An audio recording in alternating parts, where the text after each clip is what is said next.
Hello everyone, welcome to English classes by Anita. Students, today I am going to explain lesson number 9 and equal share from class 5 Gulmoha Reader Golden Jubilee Edition. Students, I will read this lesson line wise and explain in Hindi. So be with me and get ready for understanding. Before you read, यानी कि पढ़ने से पहले आपका कुछ task है, आप इसे करें. लुक एट द पिक्चर यानी कि इस तस्वीर को देखो and name the natural resources that you see, और इसमें से जो भी प्राकृतिक स्रोत हैं उसे आप उसके नाम लिखो यहाँ पे. Which of these are used by human, इसमें से कौन सी ऐसी चीज़ है जिसको इंसान यूज़ करते हैं. And which of these are used by animal, और इसमें से कौन सी चीज़ है जो जानवर यूज़ करते हैं. Discuss how they are use, और इस पर भी बातचीत करो कि इसे कैसे इस्तेमाल किया जाता है. चलिए लेसन को स्टार्ट करते हैं. When I became the owner of a small very small piece of the vast continent of earth. तो कहता है जो स्पीकर है यानी कि जो इसके लेखक हैं, when I became the owner, कहते हैं कि जब मैं मालिक बना, ऑफ अ स्मॉल मतलब एक छोटे से, वेरी स्मॉल मतलब एक बहुत छोटे से पीस का यानी कि टुकड़े का, of the vast continent of the earth यानी कि जो बहुत बड़ा जो कॉन्टिनेंट है अर्थ का, उसका एक छोटे से टुकड़े का जब मैं मालिक बना, आई फेल्ट वेरी हैप्पी, मैं बहुत खुश महसूस किया. It was a 2 acre plot with account palms, coconut palms and old house. कहते हैं कि it was a 2 acre plot मतलब कि जो छोटा सा टुकड़ा मैंने ख़रीदा या मैं जब उसका मालिक बना, मैं बहुत खुश था.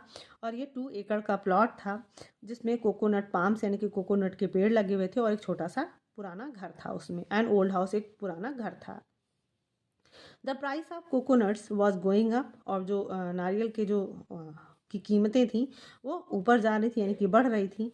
And I was in high spirits at the thought of my trees laden with the fruit, और मैं बहुत ज़्यादा उत्साहित था.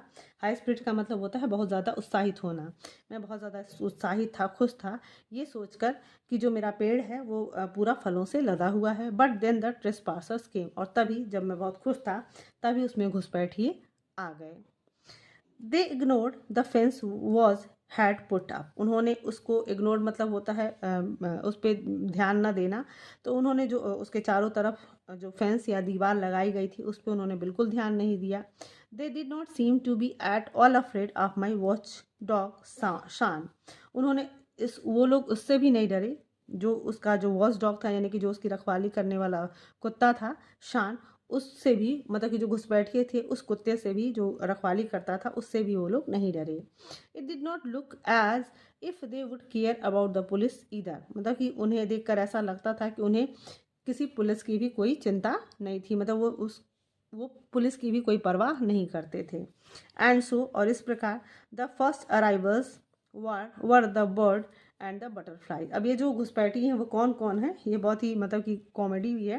एड सो, और इस प्रकार द फर्स्ट अराइवल मतलब जो पहला जो अराइवल था घुसपैठियों का, वर द बर्ड्स यानी कि चिड़िया थी, एंड द बटरफ्लाई और तितलियाँ यानी कि बहुत सारे पक्षी मतलब चिड़िया और तितलियाँ उनके प्लॉट में घुसे.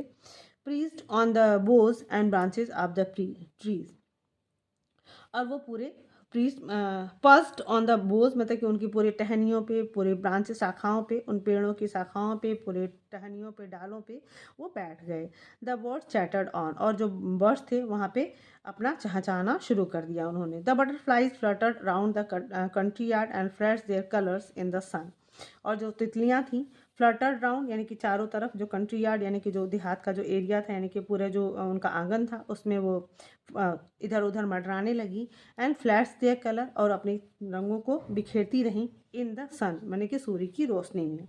And then there were the crows, और उसके बाद से अब वहाँ पे कौवे भी आ गए. Their raucous cawing was harder to bear than the din of the other birds. तो अब कहते हैं कि उनका जो रकस काइंग था यानी कि बहुत ज़्यादा लाउड वॉइस था, यानी कि जो कौवे काँव काँव करते हैं उनकी जो रकस बहुत ज़्यादा लाउड वॉइस था, यानी कि उनकी काँव काँव की जो आवाज़ थी वो हार्डर टू बियर यानी कि बर्दाश्त से बाहर था, then the din of the other birds यानी कि जो और चिड़ियों की जो आवाज़ थी वो उससे दब गई थी, यानी कि जो और चिड़ियों की जो शोर था इस रकस साउंड से वो दब गया था, यानी कि कौवों की आवाज़ से वो दब गया था. एंड वॉट वॉज वर्स, और इसके अलावा सबसे ख़राब क्या था, they would swoop down on our hens and chicks, और वो they would shoot down on our hens and chicks, मतलब कि वो कभी कभार मेरी मुर्गियों और उनके बच्चों पे वो झपट्टा भी मार दिया करते थे, उन्हें मतलब वहाँ से उठा ले जाया करते थे। The hawks who perched on our coconut palms were the next to arrive. The hawks यानी कि जो चील बाज था, who perched on our coconut palm यानी कि जो कोकोनट पाम यानी कि उस नारियल के पेड़ के ऊपर बैठा था, were the next to arrive मतलब कि वो उसके बाद वो दूसरा जो घुसपैठिया था वो उसको आना था। While they sat in higher place than the crows मतलब कि वाइल, हालांकि जबकि जब वो ऊंची जगह पे जहाँ पे कौवे बैठे थे उनसे और ऊंची जगह पे वो बैठे थे। इट वॉज क्लियर और एक बिल्कुल साफ था कि that they shared an agenda मतलब कि उनका जो एजेंडा था, उनकी जो योजना थी वो बिल्कुल सेम थी जैसे कि कौवों की थी कि उनके हेंस पे चेक्स पे उन्हें झपट्टा मारना था, ऐसे बाज का भी था। As they was and waited जैसा कि वो देख रहे थे और उसका इंतज़ार कर रहे थे। दे वर नॉट अलोन, अब इसके अलावा सिर्फ कौवे और बाज ही नहीं थे। दे वर नॉट अलोन, वो बिल्कुल मतलब कि वही अकेले नहीं थे। There were mongoose in the bamboo bush मतलब कि वहाँ पे कुछ मंगूज भी थे यानी कि नेवले भी थे जो बैम्बू बस यानी कि बांस के झाड़ियों में छिपे हुए थे। एंड फॉक्सेस, इसके अलावा लोमड़ियाँ भी थी। Hid in the shrubs close by, पास में जो श्रब्स झाड़ियों में वो छिपे थे। Ready to pounce everywhere sorry ready to pounce on the hands मतलब कि वो पाउंस मतलब होता है उन पे झपट्टा मारना, मतलब वो झपट्टे मारने के लिए वो तैयार थे कि कब उन्हें मौका मिले और वो जो हैंड्स हैं और चेक्स को वो झपट्टा मार के उठा ले जाएं। Then there were the rats, अब इसके अलावा उस जो प्लॉट था उसमें चूहे भी थे। दे वर वे थे ऑफ कोर्स अवश्य ही एवरीवेयर वी लुक मतलब जहाँ भी हम देखते थे वहाँ सिर्फ चूहे नजर आते थे।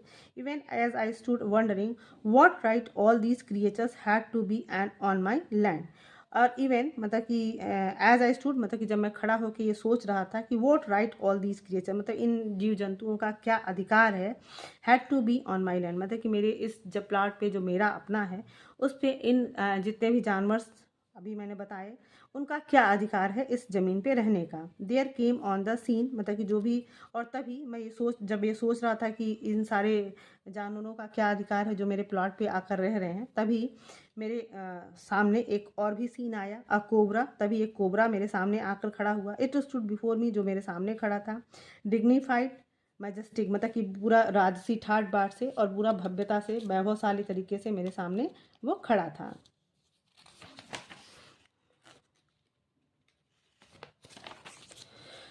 इट्स हुड स्प्रेड आउट, उसका जो फन था पूरा फैला हुआ था। It hissed as if to ask me what business I had on the patch, और उसने मुझे मतलब उसने मेरे ऊपर फुफकारा और जैसा कि मतलब उसने ऐसी फुफकार मारी जैसे कि वो मुझसे पूछ रहा हो कि मेरा इस छोटे मतलब इस प्लाट पे मेरा क्या काम, मतलब कि उस ज़मीन पे मैं क्या कर रहा हूँ। Did not know that I was the new owner, मतलब कि उसे ये बिल्कुल नहीं पता था कि मैं उसका अब नया मालिक हूँ, मतलब उस प्लाट का नया मालिक हूँ, उसे ये नहीं पता था। और जैसे कि वो मुझसे पूछ रहा था कि मैं वहाँ क्या कर रहा हूँ। You had better leave my 2 acre plot at once I said, you had better leave my 2 acres plot at once I said, लेकिन मैंने उससे कहा कि ये अच्छा होगा कि तुम मेरा जो 2 acre प्लाट है तुम तुरंत यहाँ से छोड़ दो। But then where would it go, मतलब कि मैंने सोचा कि मैं उसे बोलूं कि तुम मेरा जो ये 2 एकड़ का प्लाट है उसे तुरंत छोड़कर चले जाओ। बट देन, लेकिन तभी, वेयर वुड इट गो मतलब ये कहाँ जाएगा। Had not the whole earth been taken over by humans inch by inch, अब यहाँ पे देखो स्पीकर कितनी अच्छी बात कह रहे हैं कि क्या had not the whole earth मतलब कि पूरे अर्थ को क्या been taken over by humans मतलब सारे इंसानों ने जितने भी धरती थी इंच बाई इंच मतलब कि 1-1 इंच पे पूरे इंसानों ने उस पर कब्जा जमा लिया, तो ये जो छोटे छोटे जानवर हैं या इतने जो बर्ड्स हैं एनिमल्स हैं वो कहाँ जाएं। At that point my wife said, और तभी उसी क्षण मेरी पत्नी ने कहा, have you notice the jackfruit has ripened, मतलब कि अभी मैं इस बारे में सोच ही रहा था कि मेरी पत्नी ने मुझसे कहा कि क्या तुमने उस पर गौर किया कि जो मेरा अपने यहाँ कटहल है वो पक चुका है। And of course the squirrels and crows are feasting on it, और कहती कि अवश्य ही मतलब कि जो यहाँ पे गिलहरियाँ हैं और जो कौवे हैं उस पर उत्सव मना रहे हैं, मतलब उनका दावत चल रहा है। द गुआवाज एंड मैंगोज, मतलब कि वहाँ पे जो अमरूद थे जो आम थे। Look the birds are bats are eating everything, मतलब कहते कि जो ये चिड़िया हैं और जो बैट्स हैं यानी कि चमगादड़ हैं वो सारी चीज़ें यहाँ के खा जा रहे हैं, मतलब सब कुछ ये लोग खा जा रहे हैं। But that is the beauty of it, I replied. मैंने कहा कि हाँ, इसकी खूबसूरती है, मतलब ये जानवर या चिड़िया इसका खाएं, इसकी खूबसूरती है। गॉड हैज़ क्रिएटेड फ्रूट, मतलब कि वो मैंने अपनी पत्नी से कहा कि भगवान ने सारे फलों को बनाया है। रूट्स मतलब जड़ बनाया, ग्रास बनाया, grain, flowers, water, air, warmth and light. तो गॉड हैज़ क्रिएटेड मतलब कि वो मैंने उनसे कहा कि भगवान ने फल बनाए हैं, जड़ बनाई है, घास बनाया है, अनाज बनाए हैं, फूल बनाए हैं, पानी, हवा, गर्मी और लाइट, जो रोशनी है वो भगवान ने बनाए हैं। Now we are the owners of this patch, और अब हम इस पैच के यानी कि इस ज़मीन के मालिक हैं। ट्रू, सत्य है। But so are the birds, मतलब कि उसी तरीके से ये जो चिड़िया हैं वो भी हैं। बीस मतलब कि जो छोटे छोटे क्रिएचर्स, जीव जंतु होते हैं। रैप्टाइल्स यानी कि जो मतलब कि रेप्टाइल्स होते हैं, सब सांप वगैरह। एंड इंसेक्ट, जो कीड़े मकोड़े हैं। And what grows there is meant for all of us, मतलब कि जो भी इस पूरे ज़मीन पे, इस प्लाट पे जो भी चीज़ें उगती हैं या होती हैं वो सबके लिए बनाई गई हैं। There is meant for all of us, मतलब उन सब के लिए, यानी कि जितने भी इस प्लाट पे या जिस ज़मीन पे रहने वाले लोग हैं, जानवर हैं, उन सब के लिए सारी चीज़ें बनाई गई हैं। Who had better remember that, मतलब कि इसे कौन अच्छे से याद करेगा। Are you saying that rats have a right as well, my wife asked. अब मेरी पत्नी ने मुझसे पूछा, जब मैंने उनसे कहा कि सारे जानवरों का इस पर अधिकार है, तो मेरी पत्नी ने कहा कि तुम क्या कह रहे हो, मतलब कि आर यू सेइंग मतलब क्या तुम ये कह रहे हो कि जो चूहे हैं उनका भी अधिकार उसी तरीके से है। They don't seem to think we human have any, मतलब कि क्या दे डोंट सीम मतलब कि उन्हें ऐसा प्रतीत होता, मतलब चूहों को ऐसा लगता है कि जो ह्यूमंस हैं हैव एनी मतलब उनका कोई अधिकार नहीं है, यानी कि जो भी चीज़ें वो चूहे सब खा जा रहे हैं और उस पर इंसानों का कोई अधिकार नहीं है। They act as if the earth belong to them, मतलब कि वो इस तरीके से एक्ट करते हैं, इस तरीके से वो काम करते हैं, ऐसा जैसे कि लगता है कि पूरी पृथ्वी उन्हीं का है। So we made it our job to destroy rats, तो उन्होंने कहा कि इसलिए मतलब कि जब हमें ये लगने लगा कि जो चूहे पूरे धरती पे अधिकार कर ले रहे हैं, तो हमने एक काम किया कि इस चूहों को हमें खराब मतलब कि डिस्ट्रॉय कर देना है, यानी कि नष्ट कर देना है। Our tragic that we must kill them so that we man and women can live undisturb. How tragic मतलब कितना दुखद है कि दैट वी मस्ट किल मतलब कि हमें इन्हें मारना होगा।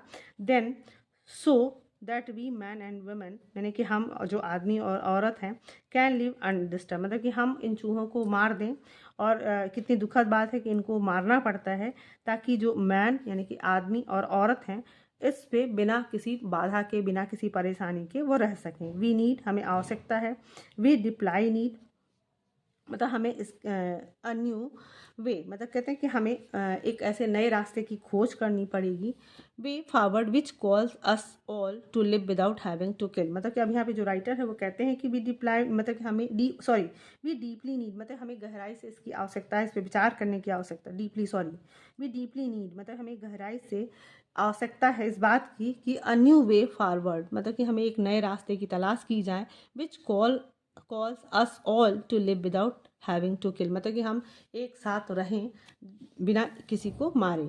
एट एनी रेट मतलब किसी भी कीमत पे। I had no taste for killing rat, मतलब कि मेरा कोई भी विचार इन चूहों को मारने का नहीं था।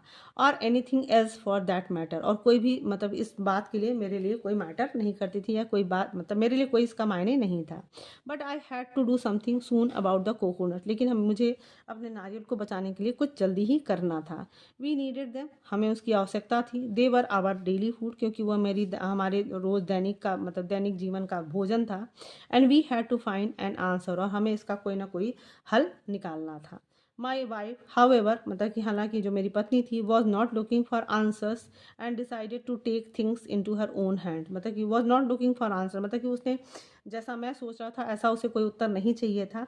एंड डिसाइडेड और उसने निर्णय किया to take things into her own hand, मतलब कि वो अपने सारी चीज़ें मतलब इस कोकोनट को बचाने का और इन सब चीज़ से सारे जानवरों से अपने प्लाट में चीज़ों को रक्षा करने का उसने सारा काम अपने हाथ में ले लिया। Not long after all this happened, मतलब बहुत ज़्यादा समय नहीं बीता था जब ये सारी घटनाएं घटी। She went to the shop, वो एक दुकान पे गई। आफ्टर 2 आवर्स मतलब 2 घंटे के बाद she return with many things, वो 2 घंटे के बाद मतलब वो वापस आई बहुत सारी चीज़ों के साथ। One of these was a lost One of these was a large tin of rat poison which was mixed with bananas, rice and tobacco and scattered on the patch. तो जब वो 2 घंटे बाद आई तो वो एक बहुत सारी चीज़ों के साथ वापस आई, जिसमें से एक जो बहुत बड़ा सा टिन था जिसमें रैट पॉइजन था, यानी कि चूहों के लिए जहर था, विच वाज मिक्स, जिसको कि मिक्स किया गया, मिलाया गया विथ बनाना, यानी कि केलों के साथ, चावल के साथ एंड टॉपिको के साथ। टॉपिका टॉपिका क्या होता है? Small hard piece of the dried and crushed root of the cassava plant, जिससे कि आपका साबूदाना वगैरह बनता है। तो इसमें उन्होंने मिला के and scattered on the patch, मतलब कि पूरे ज़मीन पे, पूरे प्लाट पे उन्होंने फैला दिया इसको। इन 4 डेज, और 4 दिन के बाद, मतलब इन 4 डेज या 4 दिनों में 5 hens, 12 squirrels, 200 rats and a cat lay dead, मतलब कि जहर डालने के बाद 4 दिन में ही 5 मुर्गियाँ और 12 जो गिलहरियाँ थीं, 200 चूहे और 1 बिल्ली मरी पाई गई। But the tender coconuts kept falling, लेकिन उसके बाद भी जो मुलायम कोकोनट था, यानी कि जो कच्चे कोकोनट्स थे, नारियल थे, वो अभी भी गिर रहे थे।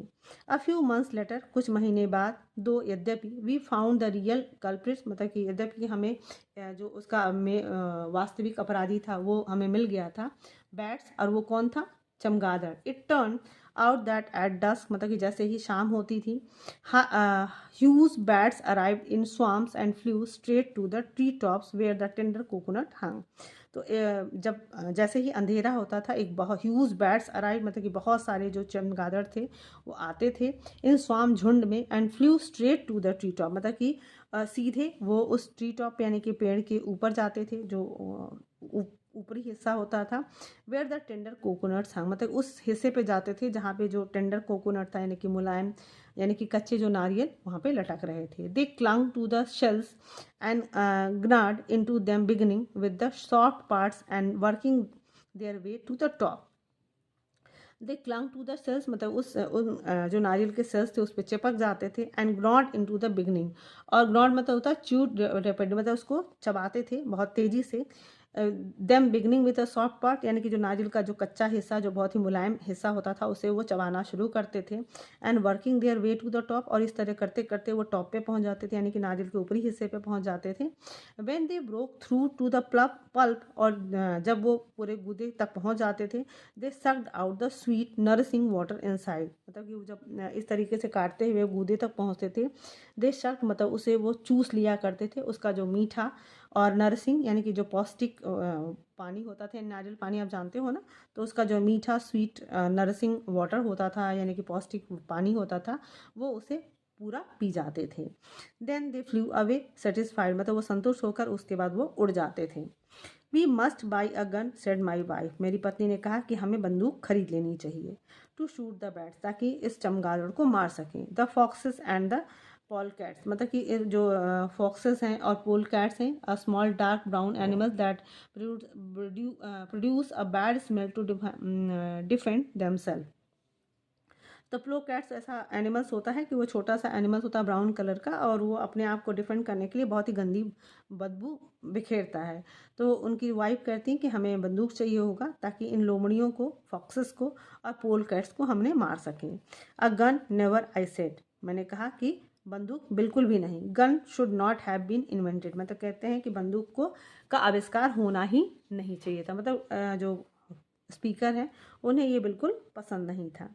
But alas, a few days later, लेकिन दुख की बात है कि कुछ दिन बाद, माई वाइफ्स कजन, मेरे भाई वाइफ का जो चचेरा भाई था, arrived with a green looking gun, मतलब कि उसने एक ग्रीन लुकिंग गन मीन्स का होता है क्रूएल एंड वरिंग, मतलब कि चिंतित करने वाला और बहुत ही क्रूएल बंदूक लेकर आया।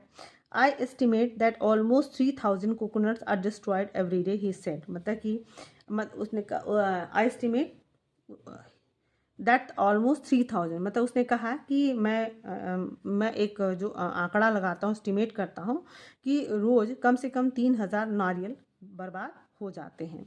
Bats are pest, you know, मतलब कि अब वो कहता है कि आप जानते हो, बैट्स को, जो चमगादड़ों का खात्मा करना पड़ेगा। But it is no use shooting bats here, तो वो कहता है कि इसका but it is no use shooting bats here, वो मतलब कि जो उसका चचेरा भाई वो कहता है कि बैट्स को, यानी कि चमगादड़ों को यहाँ मारना बिल्कुल भी ठीक नहीं होगा, मतलब इसका कोई मतलब नहीं है। For away on a small island, मतलब कि यहाँ से थोड़ी दूर पे जो छोटा सा आइलैंड है, देर आर 2 बनियान ट्रीज, वहाँ पे दो बरगद का पेड़ है। You can see at least 3000 bats hanging on the twigs and branches of these tree. तो कहता है कि यू कैन सी, मतलब वहाँ तुम जाकर देख सकते हो कि वहाँ पे कम से कम 3000 चमगादड़ उसके ट्विग्स एंड ब्रांचेज, मतलब उसकी शाखाओं पे और उसके जो पत्तों पे लटके रहते हैं। And I am going to kill them all, और वो कहता है कि मैं वहाँ जा रहा हूँ ताकि सारे जितने भी बैट्स हैं यानी कि चमगादड़ हैं मैं उन्हें मार सकूँ। I sent up a fervent prayer, और मैंने तुरंत एक फेरवेंट मतलब होता है very sincere and filled with feeling, मतलब कि मैं अपने बहुत ही इस चीज़ को सोचते हुए और फीलिंग के साथ मैंने बहुत मन से प्रार्थना की उन बैट्स के लिए। बैट्स ओ माय बैट्स, मतलब कि चमगादड़, ओ मेरे प्यारे चमगादड़, फ्लाई अवे मतलब वहाँ से उड़ जाओ, सेव योर सेल्फ मतलब कि अपने आप को बचाओ, if you know what is good for you, अगर तुम्हें पता हो कि तुम्हारे लिए क्या अच्छा है। मतलब कि जब स्पीकर को पता चलता है कि उनके पत्नी का चचेरा भाई उन बैट्स को मारने जा रहा है, तो बहुत ही सिंसियर प्रेयर करते हैं, भगवान से प्रार्थना करते हैं कि हे भगवान, जो चमगादड़ है मतलब कि वो बैट्स मेरे प्यारे बैट्स, तो वहाँ से उड़ जाओ और अपने आप को बचाओ, अगर तुम्हें मेरी बात समझ में आ रही हो, तुम्हें क्या अच्छा है ये समझते हो, तो वहाँ से उड़ जाओ। एंड इट हैपेंड, और ये हुआ भी, मतलब कि जो स्पीकर की प्रार्थना थी वो सुन ली गई थी। इट वॉज एस्टोनिशिंग मिराकल, मतलब कि बहुत ज़्यादा सरप्राइजिंग था, बहुत ज़्यादा आश्चर्य करने वाली बात थी कि एक मिराकल हुआ, यानी कि बहुत ज़्यादा वहाँ पे मिराकल का मतलब होता है जादू हो जाना। द बैट्स वर सेव्ड, जितने भी चमगादड़ थे वो बचा लिए गए थे। My wife and her cousin return two hours later, कहती कि जो मेरी पत्नी और मेरा जो कज़न था, यानी कि उनका जो कज़न था, वो 2 घंटे बाद वो वापस आए। There was great fear on their faces, उनके चेहरों पे बहुत बड़ा सा डर था। We had a narrow escape said my wife, मेरी पत्नी ने कहा कि हम लोग किसी तरीके से बचकर आए हैं। It was a good thing there were some houses round the trees, तो कहती कि बहुत अच्छी, मतलब कि there was a good thing मतलब एक अच्छी चीज़ थी कि उस ट्री के पास कुछ घर थे। There were about 100 people near the trees when we got there and they surrounded us in minutes, तो कहते कि it was a good thing there were some houses round the trees, वो कहती कि मतलब उस पेड़ के पास, जो राइटर कह रहे हैं कि उस पेड़ के पास कुछ घर थे। And there were about 100 people, मतलब कि वहाँ पे सैकड़ों लोग थे, नियर द ट्रीज पेड़ों के पास। When we got there and they surrounded us in minute, मतलब कि जब हम वहाँ पहुँचे तो उन्होंने हमें 1 मिनट में ही घेर लिया था, चारों तरफ वो खड़े हो गए थे। दे लुक्ड मेनिकिंग, मतलब कि वो थ्रेटनिंग, मतलब वो धमकाने लगे। दे लुक मतलब वो कुछ डरावने दिख रहे थे। इफ़ वी किल बैट्स, मतलब कि अगर हमने बैट्स को मार दिया। दे सेड, उन्होंने कहा कि अगर हम मतलब कि वो जितने भी लोग खड़े थे उन्होंने हमें थ्रेट किया, डराया, और उन्होंने कहा कि अगर हम उन्हें मारते हैं दे वुड किल अस, मतलब वो हमें मार देंगे, अगर हम लोग चमगादड़ को मारते हैं तो वो हमें मार देंगे। They believe that bats were the soul of their ancestor, तो वो मतलब कि वो उनकी पत्नी बताती कि वो जो जितने भी लोग हैं वो ये मानते हैं कि जितने भी बैट्स हैं वो उनके पूर्वजों की आत्माएं हैं, यानी कि उनके जितने भी पूर्वज जो मर चुके हैं वो आत्माओं के रूप में, बैट्स के रूप में वहाँ पे रहते हैं। Bats are not our ancestor, I said, तो मैंने कहा कि जो बैट्स यानी कि चमगादड़ वो हमारे पूर्वज नहीं हैं, but they are among God's married creation, मतलब कि बट दे आर अमंग, लेकिन वो उनमें से हैं जो जिन्होंने, मतलब कि असंख्य जो क्रिएशन है, यानी कि जो भगवान ने जितने भी लोगों को बनाया है, जो अनगिनत जीव जंतु हैं या इंसान हैं, उनके उनके में से एक क्रिएशन है। Let them have the coconut, मतलब उन्हें नारियल खाने दो। We still have we still have what is left after they have enjoyed their share. We still have, मतलब कि हमें अभी भी वो चीज़ें हैं, what left after they have enjoyed their share, यानी कि उन्होंने अपना हिस्सा जो एंजॉय कर लिया, या उन्होंने जो उनका अपना हिस्सा था उसे खाने के बाद अभी भी हमारे पास बचा हुआ अपना हिस्सा है। Let's be happy with that, मतलब कि हम जो हमें मिलता है हमें उसी के साथ खुश रहना चाहिए। All living beings have an equal share in the earth plenty, यानी कि जो धरती पे जितनी भी चीज़ें हैं, यानी कि अर्थ की जो रिसोर्सेज हैं, यानी कि पृथ्वी पे जितने भी चीज़ें हैं खाने पीने की या जो भी रिसोर्सेज हैं, उस पे सारे लिविंग बींग्स का उस पे एक समान अधिकार है। तो स्टूडेंट्स, आपने देखा ना कि ये स्टोरी कितनी ही थॉटफुल है, कितनी मॉरल चीज़ें बताई गई हैं कि किस तरीके से जो राइटर है या स्पीकर है वो हमें बताना चाहता है कि इस पृथ्वी पे जितने भी एनिमल्स हैं, ह्यूमन बींग्स हैं, क्रिएचर्स हैं, जो भी इंसेक्ट्स हैं, उनका बराबर का अधिकार है, उन्हें भी उतना ही जीने का अधिकार है, उतना ही इस पृथ्वी को उपभोग करने का अधिकार है जितना कि एक ह्यूमन बींग्स को है। तो हमें क्योंकि ये जो अर्थ है वो सबके लिए एक समान ही बनाई गई है गॉड द्वारा। सो हमें किसी भी ह्यूमन बींग्स को नुकसान नहीं एनिमल्स को नुकसान नहीं पहुंचाना चाहिए, और उन्हें भी उसी तरीके से इस पे रहने का अधिकार है जैसा कि हमें। तो स्टूडेंट्स, आई होप आपको ये लेसन अच्छे से समझ में आया होगा। So if you like the explanation, do share with your friends, and very thank you for watching.